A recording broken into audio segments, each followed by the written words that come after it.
Okay, yes. I think we're live. Great. Thanks for joining my broadcast. Hi, by the way. My name is Barry Selby. This is my daily Facebook Live. This may be more of a rant than necessarily a teaching, but we'll see how it goes. For those of you who haven't seen me before, even though this is number 163 in an ongoing series, welcome. I am a passionate champion of the divine feminine, a best-selling author, speaker, and relationship attraction expert, helping strong, successful women finding balance in love, life, and business. And I saw a video, a montage. It's on my Facebook wall. I posted about it, and it's just frankly disgusting.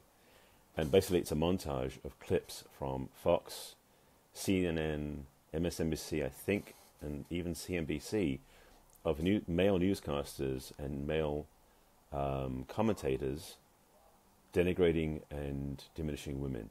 And it pissed me off, pure and simple. And rather than get into an anti-against thing, I want to speak about this thing called respect, because it was so absent in these presentations. And they were saying things on the lines in front of me exactly what I try not to listen to it too deeply.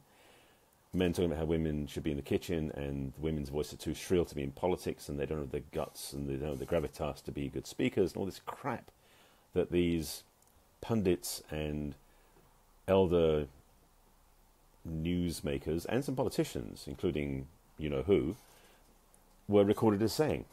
And it was really, it was uncomfortable to watch. I mean, as a man watching these men be so insulting to women on national television and in positions of authority, it was pissing me off, to be blunt.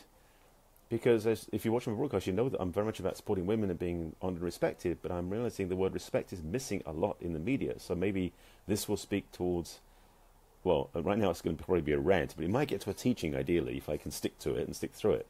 This is a weekend broadcast, hence the casual close, in case you're watching it another day of the week. And this is a live broadcast on Facebook Live if you're watching it on YouTube. And this, by the way, is number 163 in an ongoing series of talks called Messages from the Masculine to Inspire the Feminine Heart, and do these daily. So that's a lot of content I've got out there. But this one today may be a landmark one. It may not be. I'm just right now feeling into where I want to speak to, because, frankly, that montage triggered me. And I'm working through it myself, but I also want to speak to the underlying assumption, which is that it's okay in the media for men to insult women, because that's what it comes down to. Is that obvious, that overt, and that clear? If you're on Facebook and you're watching this on my Facebook Live, I posted it like a few minutes before I started doing this, so go find it and watch it and see what you think of it. It's actually on, I think it's on Huffington Post where it originally showed up, but it's a montage of all these clips over probably a few years, because there's a bunch of people who aren't in the media right now, don't think you are, Riley, who were totally disrespectful for women. So that's what I'm speaking about here. So respect. And I'll speak to it from a few angles, because I'm feeling a message to come through that is for all of us, including myself, where we can raise the respect we have for ourselves first. That's where it all starts. It starts from home. Now, ladies, I know that you may be saying, yeah, but if I respect myself, how can I stop these men insulting me? I'll get to that one. Or I should say I'll speak at that one. But we all know, I believe all of us can learn to respect ourselves more. There is a classification, perhaps, of people who do respect themselves too much, which is the narcissistic tendency. And it may not be respect as much as it's a idolization of the self, and that's different from respect. I want to break their respect down in this way. So when I'm speaking about it, it's not about self-adoration, which is what some of these narcissistic people tend to do, or looking through the lens of superiority, which is what a lot of the sociopaths do. So again, classifying these psychological types, but the reality is that respect is none of those. Respect for me, and hope for you too, is a sense of valuing who we are enough to not stay in situations that suck, to go towards situations that are beneficial to us and inspiring to us, and be in environments where we can be inspired and can inspire others. Sorry, somebody's taking my teeth. Excuse me, late lunch. I should say late breakfast, early lunch. In case you're wondering, it's 1 o'clock in the afternoon when I'm doing this broadcast, if you're watching this in replay. But respect is something that is not automatically given, unfortunately. It's also not something that should be taken away. I mean, I'm being very generic in this, but let me break it down a bit more detail.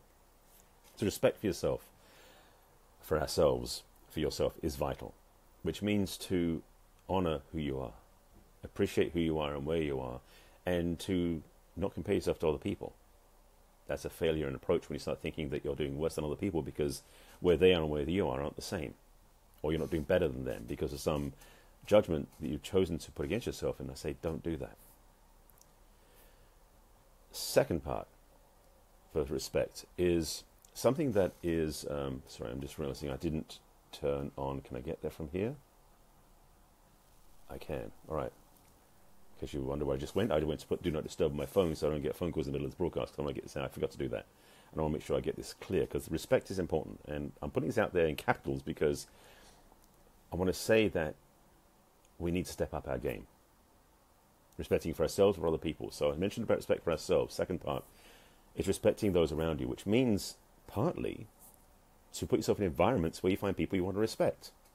Because some people don't necessarily earn your respect. And it's not to say you should insult them, but it means you may want to remove yourself. There are people out there who are on stages speaking or on TV screens speaking, even on video like this speaking, and they don't engender respect and they don't respect you as a viewer. If that's the case, I invite you to switch channels, leave the room, change what you're doing so you're not in environments where you're being disrespected. So respect yourself and put yourself in environments where you respect other people and where they respect you. It sounds so simple, but I'm watching how insidious it's gotten where people don't realize they're being insulted or disrespected rather. So this may be, right now it's kind of a rant, or it's from a place of frustration because I just saw this video and it was like, I'm realizing just because this is a compilation or a montage of clips from 20, 25 different male speakers, commentators, pundits, and newscasters, and that's a really in quotes title because they weren't before in the news, that were insulting to the women on the camera, on the audience, and the women in the room with them or on monitor with them. And these videos go back a few years, and I know it goes back many more years before that. So I'm glad for men watching this because I want to speak to the men as well. One, because we need to respect ourselves as men, because I've watched groups of men, even at my spiritual center, and I'm not going to call them out because I know they know who they are, and I may mention it again another time because I tried to stop them and it didn't work, where they were watching a woman go past, and in amongst the group there was this sniggering going on, and these men were basically, who were conscious men I call friends, who were, what's the word I'm looking for? Ignoring her as a person, and were just looking at her body and the way she carried herself, and making to themselves lewd comments and insulting remarks. And frankly, I'm not being a prude about this, and I used to do it myself, so I'm not saying I'm immune to this, but I'm realizing more and more how we've been trained by society to think we can do that and get away with it. And with the metoo comments going on, and the realization how many women have been insulted and have had their own quality of life demeaned by men, either in front of them or behind their backs. I guess I want to say I want it to end. Of course, I have no control over that, but I also want to say I'm on the campaign, the wagon of people who are saying, time to end this. It's not about being prudish or being conservative. It's about being respectful. Again, respect, that's the core word. I'm going to share a little story of my own where I was on the receiving end in a very circuitous way. That why I also want to say when it comes to respect that there are a lot of false accusations flying right now. I believe some of the people that are being called out for harassing someone of the opposite sex or the opposite sexual preference, like the one against George Takei, I believe, are false. I believe. Now, I don't know if they're facts. I have no information. But I want to speak to a situation that happened to me where I was falsely accused. Because that was someone else trying to get their own back on me. And it came up in my thoughts this morning. I wanted to speak about this because just to show it works in strange ways. This happened for me about 5 years ago. And it was... let me say what it was and I'll explain the back underneath of that afterwards. At my spiritual center, Agape, for those who know where I go, in LA, I was the director and the head of the usher ministry for about 10 years. I ran the usher teams and ran for the services, which was something I did as a volunteer and as a practitioner. I got fired from that ministry because a woman claimed I sexually harassed her.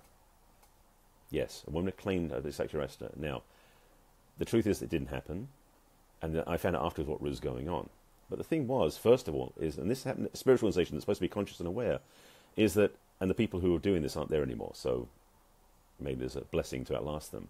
But for me, the experience was I felt cornered because I didn't have a chance to respond. I was told, sorry, you're out, you can't do that anymore. Without any chance to defend myself, to respond in kind, to ask questions. And it was really painful. So I feel for people who've been in a situation where they've been falsely accused. I also feel for women who have been, particularly women, men have had it too, but particularly for women who have been sexually harassed or abused, because what I found afterwards was this woman who had cried wolf about me, I'd never even approached that way. What it turned out, I found out from somebody who had talked to her afterwards, was that she got revenge on me because I was being nice to all the other women that she knew, apparently every woman at Agape, except her. And she decided to get her revenge on me because I wasn't appreciating her. That's not sexual harassment. Then again, maybe it is. Maybe it's reverse sexual harassment. She wanted me to be nice to her, to approach her. Maybe she was fancying me, I don't know. But I felt so, at the time, ambushed and disrespected because I didn't have a chance to respond. Now, I went through quite a bit of a process after that. This is 5-6 years ago. But I saw really quickly, thankfully, because I got some really good guidance internally and from friends, that it was freeing me up to do what I needed to do my work. I may not have finished my book if I was still doing that work. Like literally, spirit, now, this is a big picture for me, so I'm not saying this is what you should take on, but just my own experience. I was evicted from a role that was taking a lot of my spare time. It wasn't just at services, I was just always doing the calendar and scheduling and emailing, and so a lot of my spare time was focused on running that ministry. My book wasn't getting done. I really feel that Spirit was saying, stop doing the other things so you can focus on your real work. So the blessing was I got to focus on finishing my book, get it published, and then move forward on my mission and my work in the world. The truth is that's what happened. But the experience wasn't very pretty. So I wouldn't necessarily call that a Me Too story. Maybe it was in reverse. You can just judge for yourself. But the thing about it, again, comes back to the topic I'm talking about, is respect. Because there's so many places where we forget or we allow other people to disrespect us. And this is gender indiscriminate, as it were. So what I just want to put on the table and to throw into your mind and maybe have you think about, and maybe comment below in the video as well, is to share your experiences or ways that you choose to honor and respect yourself and what you're going to do differently going forward so you will not let people disrespect you. I'm still working on this myself. There's lessons continuing, so I'm not perfect at this. I'm not a master of this, but I want to speak about this now because I'm watching that video which I posted on my wall. By the way, again, if you're watching this video, joining in later, please go to my Facebook wall and look at the video that was posted earlier. That was the montage from Huffington Post with all these men insulting women. It was disgusting to me. It was just nasty. I just had to speak about it. So this got inspired by that. And hopefully there's some lessons in here and teaching here. But the thing I want to say to you is this. Again, bottom line it very simply. We all get life throwing things at us that can challenge us. What we do with that is up to us. And again, if you're in a place where you're being disrespected, you have options. You don't have to stay there and put up with it. Even if it's a relationship, especially if it's a relationship where you're being insulted and not being respected. You can always leave. And sometimes leaving is the higher choice versus suffering to stay where you are. Be it in a relationship, being in a job, being at someone's house watching the TV where the channel is broadcasting crap at you that you're upset by. I need to do my part to step up when I see men talking badly about women, to say something to them, which may not get received well. I may get evicted. That's happened before. But for me, my next step, my growing edge is to stand up for women in public with other men who don't respect them, where men gather and point at women and point them out, because I did the same thing. So I feel for what they're doing. I mean, inside, part of me still feels like I want to appreciate women that way too. It's not respectful. It's not honouring. Maybe honouring is to go up to a woman and say, look, I just find you very attractive and I just wanted to tell you that. No agenda, no intention, no hook in there, just simply to say it. But men, if you're watching this, and if you have women that you internally objectify them, maybe you want to either stop doing that or change how you approach them and say to them what you feel, but with no hooks attached, no intention attached. Be that brassy, that transparent, and that real. See what happens. You may get slapped, but it might cure you. of that behind the scenes whispering like, oh, she's so hot, without talking to her about it. Maybe just stop doing it. I don't know. These are ideas I'm throwing for you to play with. Please comment below and add your thoughts. I'm just thinking this is time to speak up about this. And since I'm going to be at Agape this afternoon, because we're having Greg Braden talking tonight, I'm going to be up there setting up for that. And I'll be at Agape tomorrow. I wanted to sort of get this out of my head because it's been stirring around for the last couple of days. So with that, thank you for watching my broadcast. Oh, sorry. In case you didn't know, a couple of days ago, I did a head over tail fall off my bicycle, and I caught the handlebars with my ribs, and I've got a very painful bruised rib that every time I move differently, it hurts. So, getting back on topic. If you're watching this broadcast for the first time, thanks for watching. Please watch my previous ones. They're all over the place, including on my Facebook business page, which is Barry Selby, also on my YouTube channel, and also on my website. This one, I hope, will evoke some questions and some responses. So if you've got any thoughts, or if you're watching this and you want to put some comments below, please do. I will respond later on. I've got some things to do this afternoon, but this is my daily Facebook Live. I do this every day, and if you're not already watching, make sure you do catch me each day. There's a variety of topics I speak about, and sometimes that wakes people up. And this one about respect goes deep. So thank you for watching, and thanks for being with me, and I'll see you again tomorrow. If you have any questions, comments, you can message me directly over social media. And again, if you have any thoughts on what I said earlier, please put them in the comments below, and I'll respond to those later too. All right? Thanks for watching, and I'll see you again tomorrow. Bye.